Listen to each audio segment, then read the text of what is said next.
Gerard Butler, leading man, action hero, and Hollywood heartthrob. If you could choose one partner of a desert island, who would it be? Oh, God. I'm looking over. I see people going, don't do it. Do it! There's nothing to lose here. She'll be flattered. The answer tonight. And Deepak Chopra, Michael Jackson's longtime friend, what he thinks killed Michael. He said, Deepak, are you familiar with this thing that takes you to the valley of death and then brings you back from it? He was talking about propofol, the anesthetic that finally killed him. It took him to the valley of death and did not bring him back. This is Piers Morgan Tonight.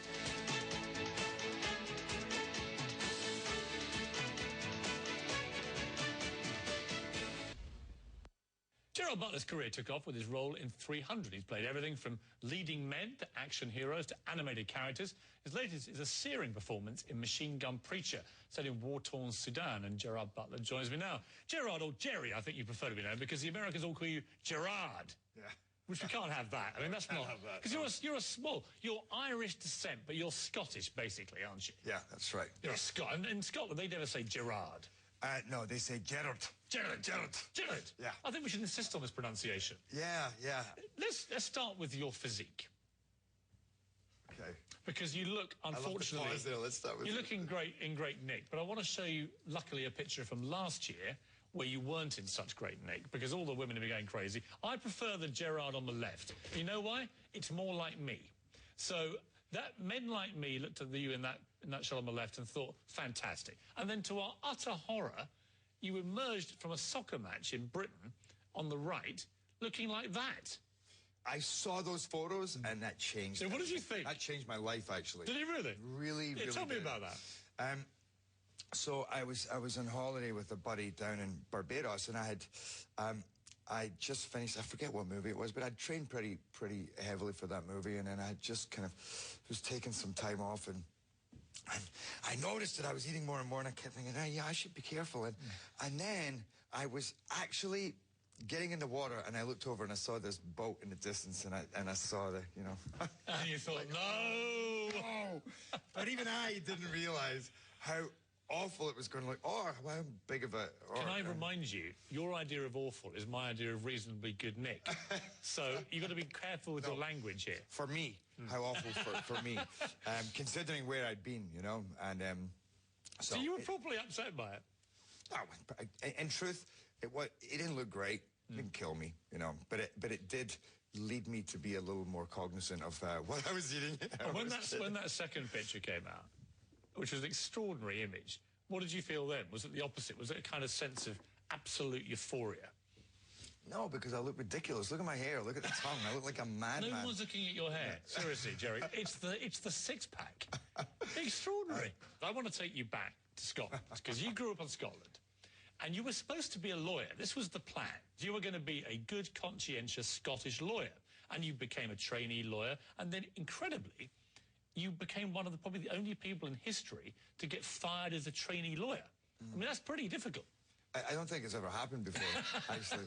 Because you went to the Edinburgh Festival, the famous arts and creative festival in Scotland, and basically got wrecked, right? This is a great start to an interview. Here you are, fat, and now let's talk about the time you were fired and you... Well, if there's any consolation, we're going to come to the bit when you get jailed in the LA County Jail. Oh, okay. So this is the good stuff. This will all start descending, trust me. Taxi! Taxi! So look, here you are. You're fired as a trainee lawyer.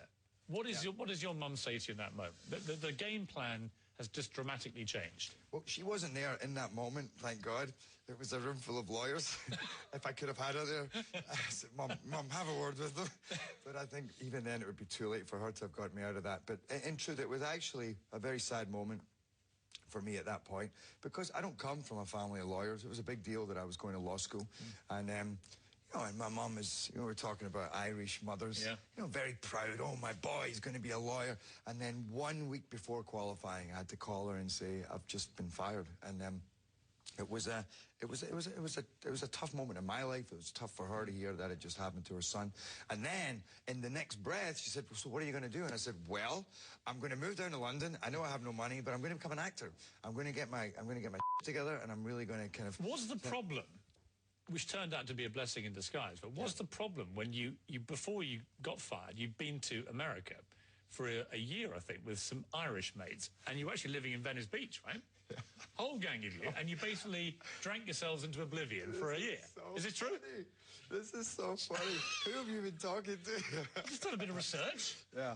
I was 21. I'd taken I'd taken a summer out in America when I was younger, but this was the end of my honours law degree, and I came over just for the summer, and then I decided I was going to take a year out because I knew when I got back things were going to get a lot more serious. In truth, it was covering up something a little darker, I think, which was that I knew that I was heading totally down the wrong track, that I wasn't doing what I wanted to do. Because you had this thing inside you burning away, didn't you? Yeah. This creative spark. But before we get to the creative spark, I do want to know about the night in the LA County Jail. Okay. Well, what happened? Is the memory flooding back? You were actually shackled, right? I was shackled, yeah. What was it? I think it was drunk driving or something, something silly. I mean, I was kind of out of control in those days. And was that a wake up moment? It was a wake up moment, yeah. But then in truth, I had a few of them. I mean, I could write a book about moments. Listen, we've all had moments like this. Don't worry about it. I don't think you're alone.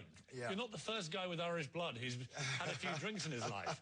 But what I like about it is it leads up to, you have this wake up moment, then you go back, you have another one when you don't get through the law thing. And so the whole sort of, the plan for you, which was going to be, I think, pretty dull. You were going to lead, possibly, I think you said this, you were going to lead this life as a kind of, a small-town lawyer in Scotland. It's not that exciting. What I realized was, up until that point, I had that energy in me, but I didn't know what to do with it. You know, it was the one thing that it was not made for was a career as a lawyer. You know, you imagine sitting in that office and feeling that pulsing through. Do you ever wonder what may have happened if you'd passed your law degree, if you passed the exams, if you become a lawyer? Yeah, I don't think I would have. I don't think I'd be alive today, to be honest. And I don't say that lightly. I mean, I was living my life in a very unhealthy way, and I needed to be told that it wasn't happening. I needed to be stopped, because otherwise I'd just have kept going, thinking I could get away with it. So no, I don't. You know, one, I would not have been fulfilling my purpose. I wouldn't have been. God knows where I would have ended up. What was your mother's honest opinion when you fled to London, away from this career that she had mapped out, as you say, tough Catholic mum, and suddenly her boy is supposed to be this well-groomed lawyer, is racing off to be an actor in London. What did she think? I think she just threw up her hands and thought, God, I've created a monster. Who knew?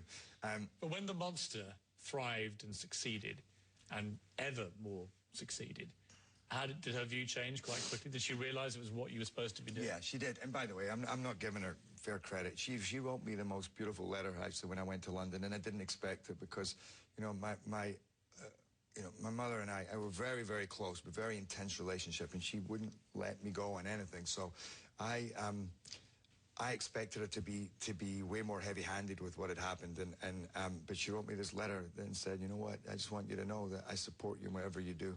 As long as it makes you happy, I'll be there for you. What does she make of what's happened to you? And she loves it.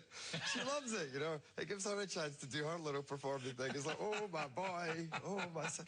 It's like, and she claims that she doesn't, but I know that, wherever she goes, it's like, oh, do you know Gerard Butler? Well, that's my son. So she'll find a way. She'll find a way to get into any conversation. Let's take a short break. When we come back, I want to get into this movie of yours, which is an absolute tour de force. I saw Whoopi Goldberg describing it. She said to the audience on The View, do yourself a favour and go see it, and I second that. We're going to discuss that after break.